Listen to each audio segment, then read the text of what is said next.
వచ్చాక పెళ్లి కొడుకు నచ్చకూడదు. సంజయ్ ఈ పెళ్ళే వద్దని చేయాలి.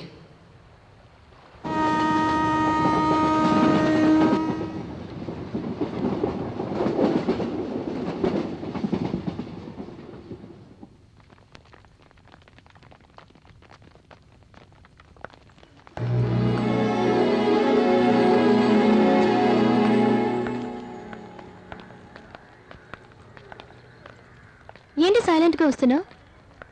పెళ్లి చూపులు ఎలా జరిగాయి? ఓ అదా, అబ్బాయి ఇంట్లో వాళ్ళందరికీ నేను చాలా బాగా నచ్చాను. అయ్యో, ముందు దాన్ని క్లీన్ చేయి. అచ్చరే, పెళ్లి కొడుక్కి మీరేం చెప్పారు? నచ్చలేదని చెప్పాను.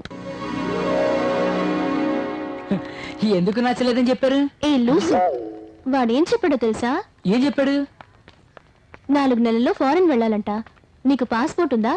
వెంటనే వీసా రెడీ చేయాలని అన్నాడు. వాళ్ళు అమ్మాయిని చూడడానికి వచ్చినట్టు లేరు, ఏదో ఉద్యోగానికి ఇంటర్వ్యూ కోసం వచ్చినట్టున్నారు. సో నాకు ఇంట్రెస్ట్ లేదు. నాకు నచ్చిన అబ్బాయి వచ్చినప్పుడే పెళ్లి చేసుకుంటానని నాన్నతో క్లియర్గా చెప్పేశాను. మీకు ఎలాంటి అబ్బాయి అంటే ఇష్టం?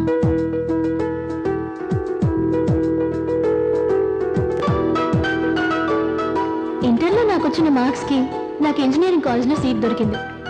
నేనే వద్దనుకుని ఇక్కడికి వచ్చి ఆర్ట్స్ కాలేజ్లో జాయిన్ అయ్యాను. ఎందుకో తెలుసా? పెళ్ళయ్యాక ఉద్యోగానికి వెళ్ళడం నాకు ఇష్టం లేదు.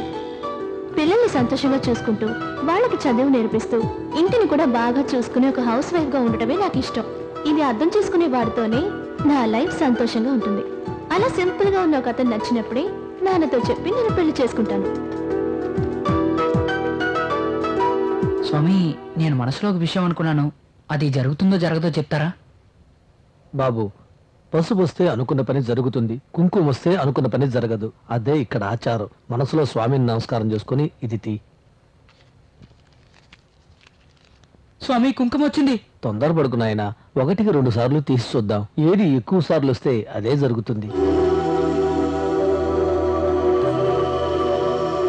తల్లి,